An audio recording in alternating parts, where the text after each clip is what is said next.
Hello everybody! Welcome back to another episode of Simply Susan. I am Susan, and at this channel we explore aspects of historical living through sewing and cooking. Today I want to talk about a project that I recently completed. If you are following along with any other costumers on the costume guide, you will see that there was a collaboration that some of the people in the costume community did that was called Relaxed Regency. It was started by a YouTuber named Redthreaded, and I will link her channel below, and I will also link the full Relaxed Regency playlist if you're interested in seeing some more Regency projects, and I highly recommend that you check them out. So many talented people are out there and are putting out their work, and it would be great if you would support their channels too. So this project was started, and I purchased the patterns that I wanted to make for it, and then I put them to the back burner and started doing other things. I figured it was relaxed. I can take my time. And then I watched Bridgerton. I don't know how many of you have watched the Bridgerton series on Netflix, but once I did that, that absolutely rekindled my desire to have a beautiful Regency outfit. So I got my Relaxed Regency patterns back out and jumped in.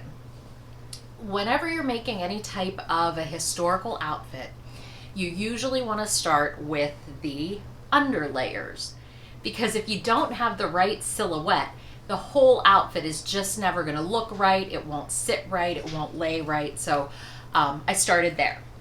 The pattern that I started with, Redthreaded Regency Stays, 1805 to 1830. It's really simple. It's only a few pieces and then the gusset pieces, and I'll show you that a little bit more when I talk about some of the construction. But you'll notice mine is taped to wrapping paper here in the middle. I extended the pattern length by 3 inches.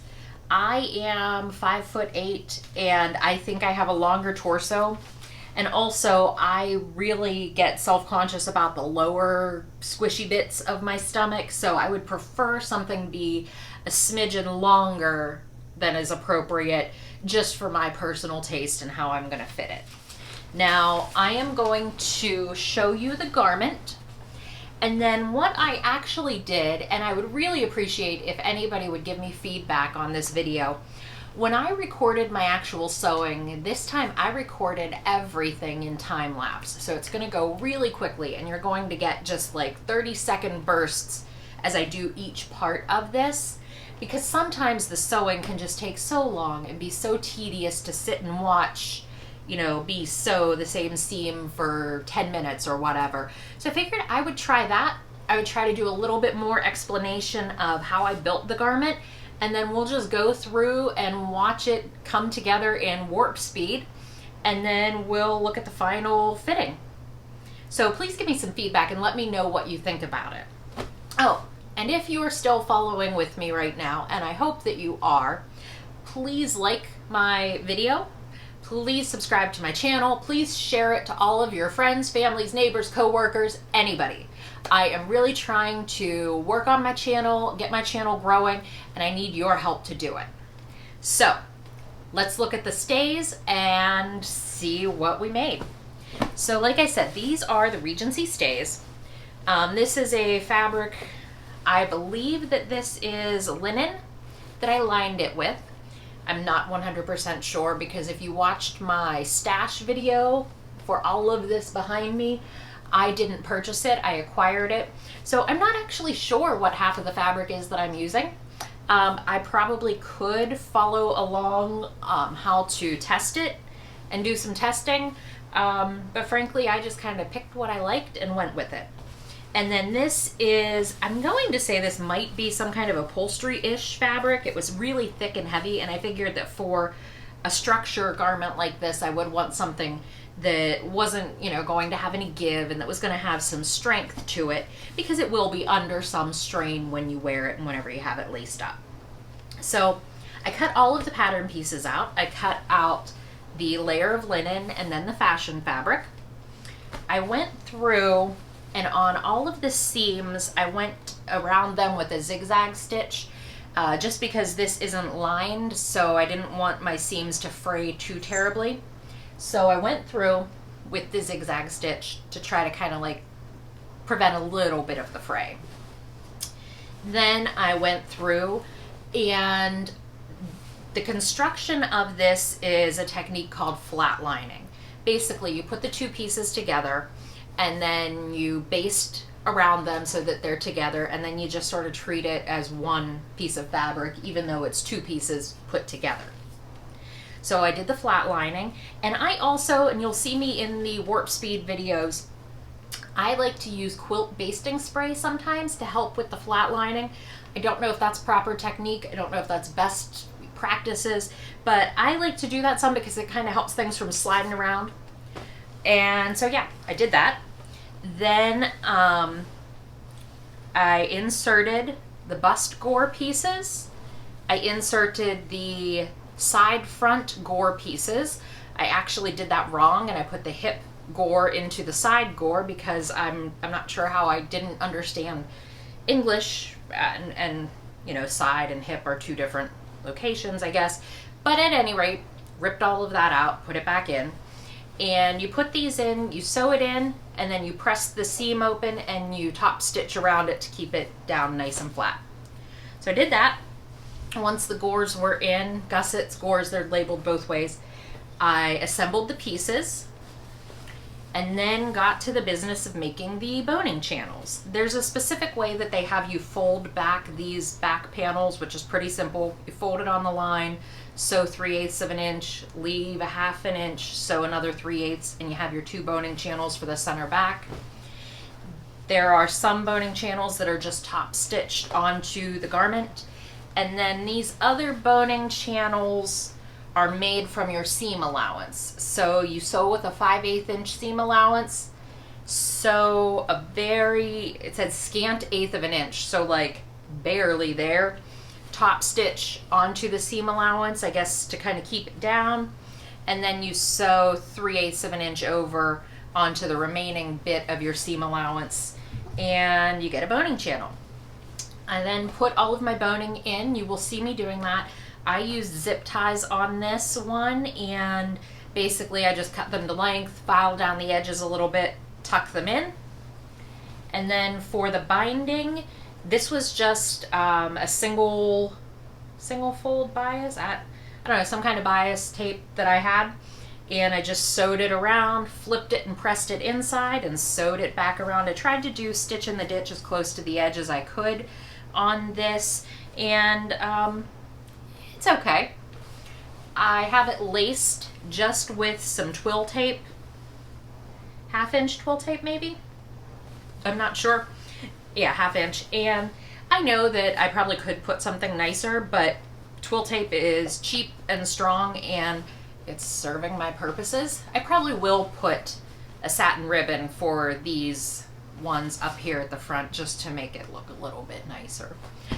But yeah, so guys, this is the Regency stays that I made. This took me probably about 2 evenings worth of work after I did the mock-up, and then got frustrated and it sat in timeout for a little while until I was ready to start it again. But this is the finished product, and like I said, this one was pretty simple to put together, pretty quick. And also, I made a stylistic choice, and I'm not sure if I'm going to regret that decision later. I did not put the busk, B-U-S-K, pocket on, and I just put a double row of boning in lieu of a solid wood busk.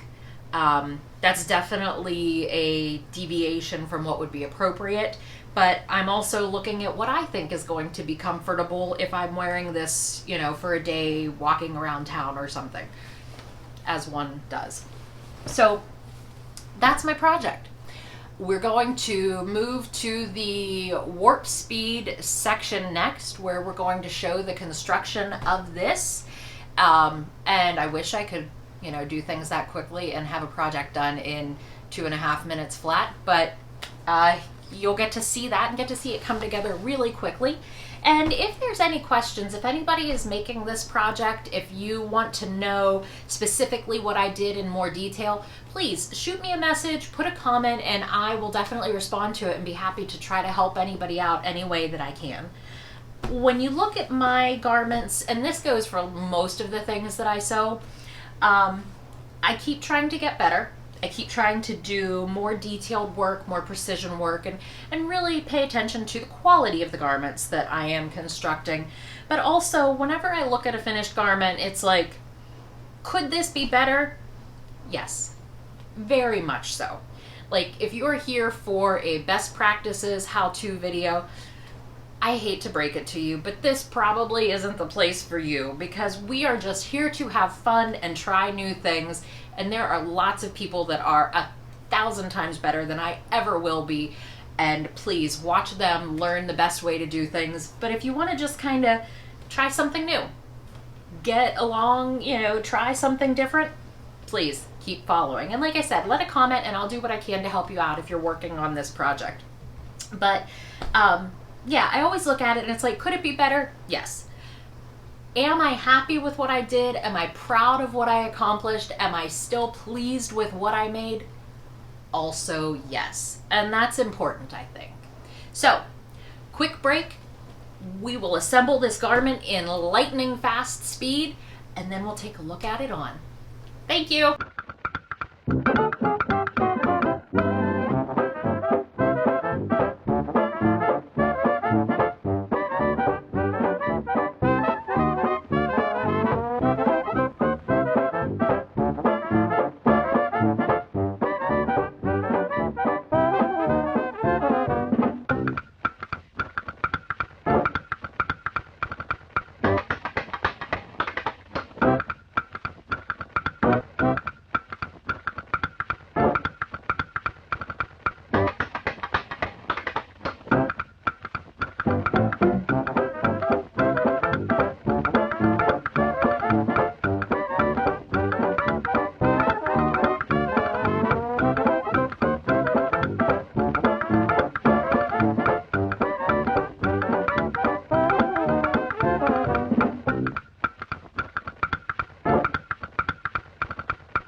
Okay, so here is the finished project.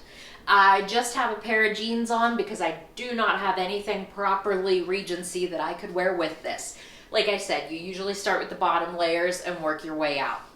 This will look much different whenever I have proper, proper chemise and petticoat and all of that good stuff, and of course the gown. But I'm pretty happy with what I came up with. This is not actually pulling me in for much of a waist reduction, but it's just kind of smoothing everything. It doesn't feel too terribly tight, just kind of feels like a good pair of Spanx. If anybody's worn those, it just kind of, kind of pulls in, smooths out, and gives a great shape, I think. This definitely, I think, would give me the proper Regency silhouette. If you've watched Bridgerton and you see how their gowns are, the gown that I make is going to end, the bust will end here and then just be kind of flowy, not like out wide as it was later in the era, but just sort of flow from here down, so the waist doesn't have to really be sucked in or anything like that, but just kind of a smooth silhouette. And the Empire waist and the way that the Regency gowns were cut placed more emphasis on other features. And I think that with this under garment and foundation layer, I think that I've achieved that look that I was going for.